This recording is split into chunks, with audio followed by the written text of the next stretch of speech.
அதே போல தமிழ்நாட்டில் எங்க பார்த்தாலும் போதைப் பொருள் விற்காத இடமே இல்லை. போதைப் பொருள் விற்காத இடமே இல்லை.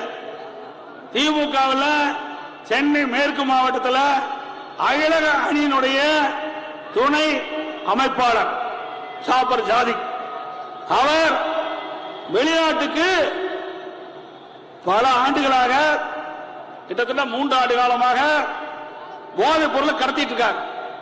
இவர் தாங்க ஜாபர் சாதிக்கிறது உதயநிதியோட போட்டோ எடுத்துட்டு இருக்கார். பாருங்க, உதயநிதியோட போட்டோ எடுத்திருக்கார். முதலமைச்சரோட போட்டோ எடுத்திருக்காரு. ஏதோ கொடுக்கிறாரு, என்ன கொடுக்கிறாருன்னு தெரியல. பாருங்க, போதைப் பொருள் கடத்துகின்ற நபர் இவருக்கு முதலமைச்சருக்கு என்ன தொடர்பு?